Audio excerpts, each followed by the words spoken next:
Olá, tudo bem com vocês? Estamos em mais um vídeo deste canal e hoje eu estou aqui com duas nutricionistas, a Lorena e a Tairine, e a gente vai falar sobre dicas e orientações sobre os funcionários.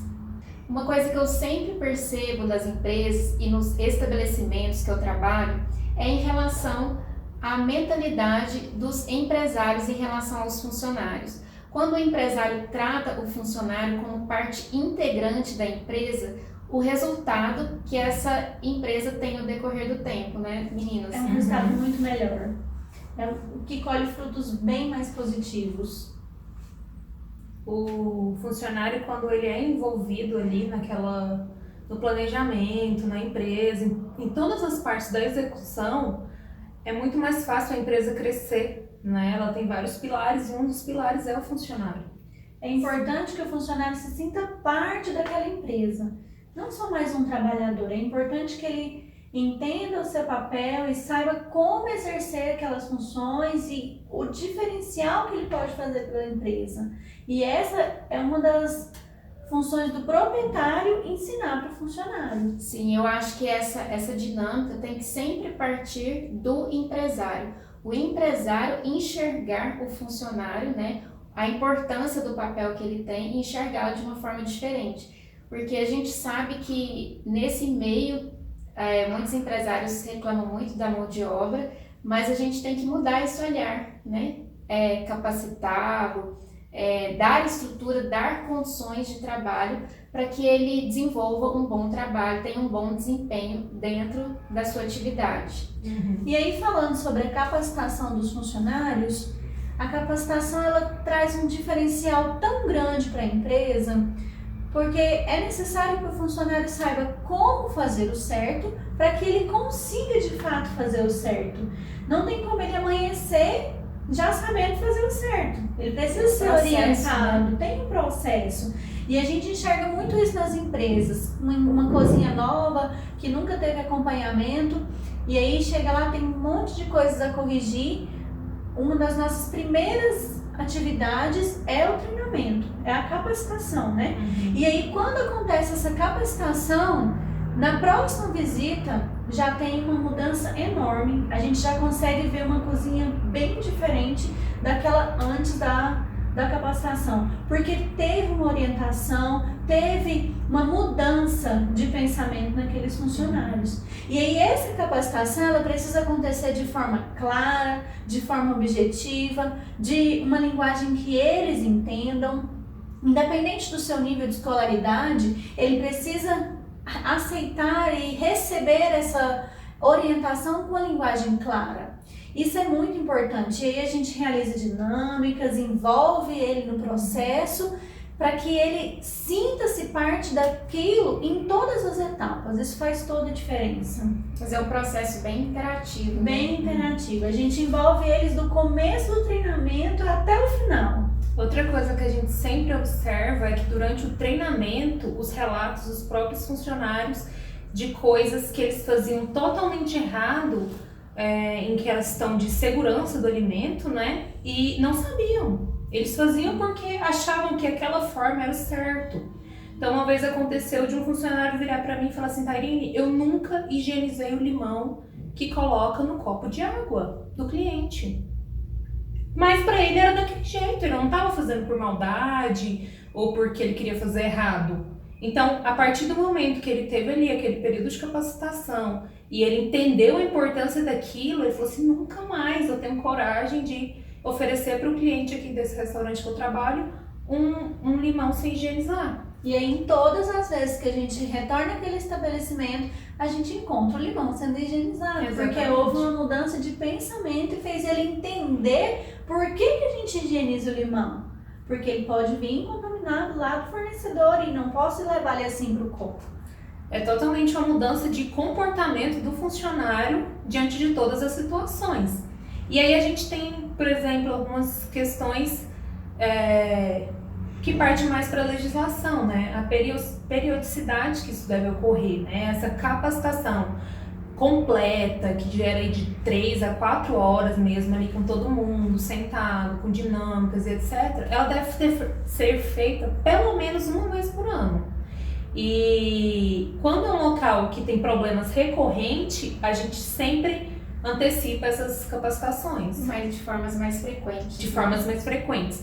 Quando são problemas pontuais, um erro comum, mas é somente um erro, a gente faz reuniões. Então reúne a equipe ou a pessoa responsável por aquele ambiente onde está acontecendo o erro e resolve aquele problema.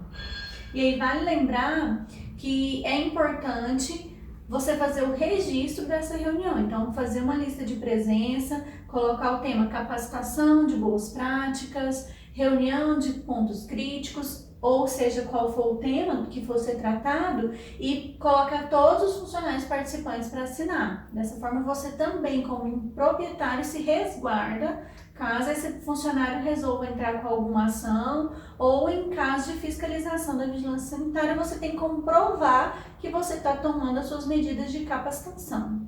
Ou seja, a capacitação ela é importantíssima tanto para o funcionário entender qual que é a atividade dele e como, né? Porque às vezes para muita gente é uma atividade óbvia, mas não necessariamente, não para todo mundo, como também para resguardar o estabelecimento. Exatamente. Né? E a vigilância sanitária exige que essa capacitação seja feita de forma constante? Sim, exige. Por isso a necessidade de ter a assinatura de todo esse registro guardado em um local acessível, né? Não precisa ficar no estabelecimento, não pode ficar na casa do proprietário, em outro lugar mais longe. Tem que ficar no estabelecimento e... Uma informação importante. Isso, né? E outra coisa é que se o funcionário está fazendo algo errado, ele pode falar assim, mas foi assim que eu aprendi, ninguém me ensinou.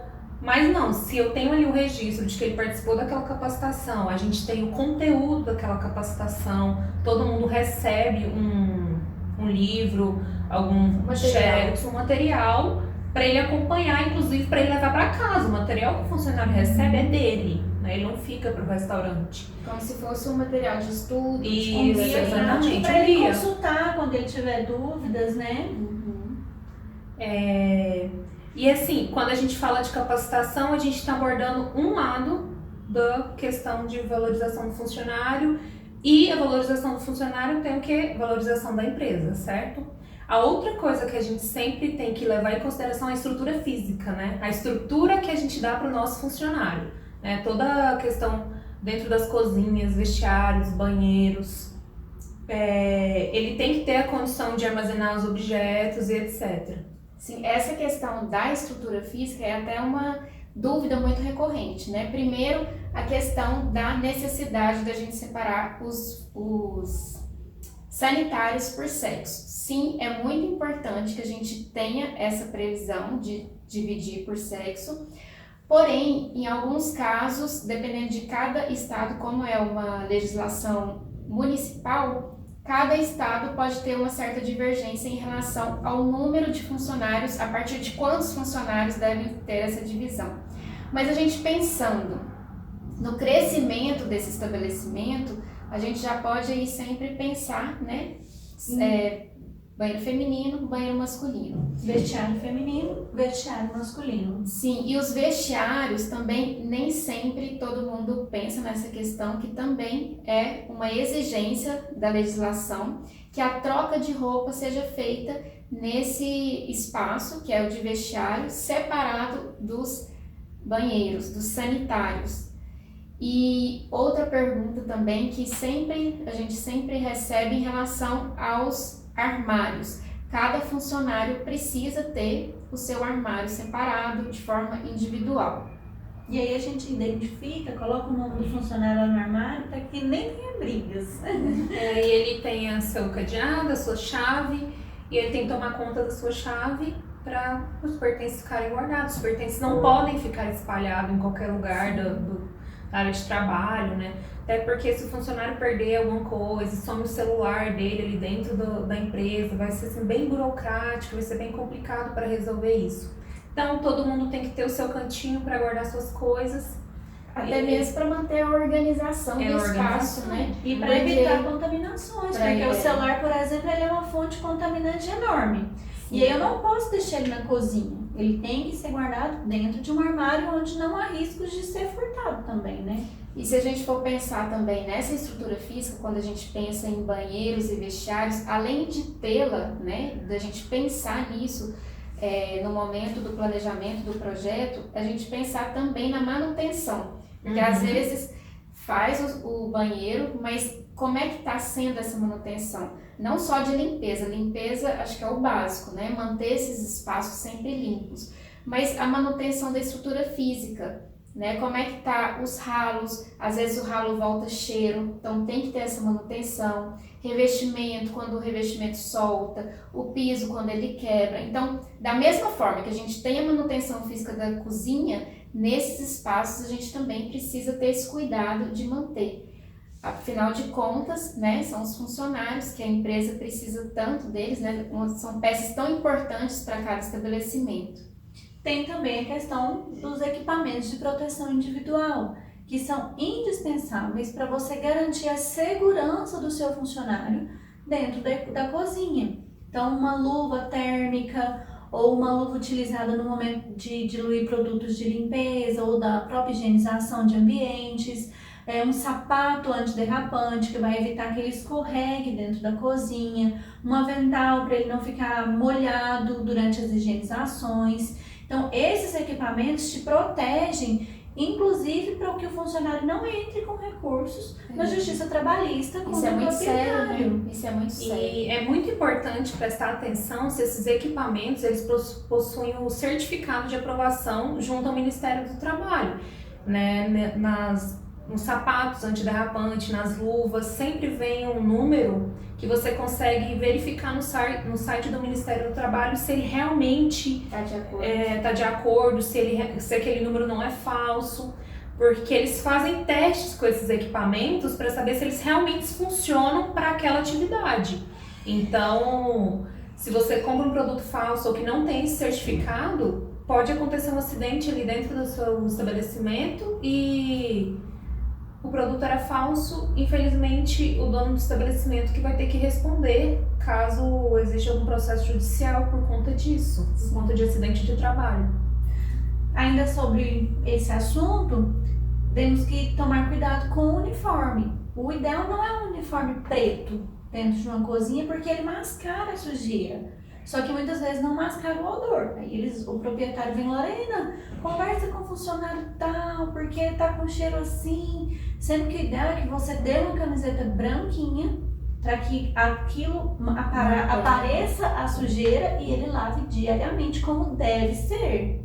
Então, lembrando que o uniforme é de cor clara. Mesmo que suje mais durante o dia, o funcionário tem a obrigatoriedade de chegar limpinho todos os dias. E o proprietário tem a obrigatoriedade de dar pelo menos um par de cada do uniforme completo para que o funcionário consiga fazer essa higienização.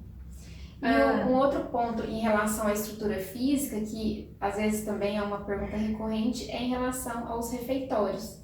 Né? Como é que a gente pensar como é que onde que ele vai fazer as refeições dele, porque o estabelecimento tem que dar essa condição. O refeitório em si, o espaço de refeitório em si, ele não é obrigatório abaixo de 300 funcionários.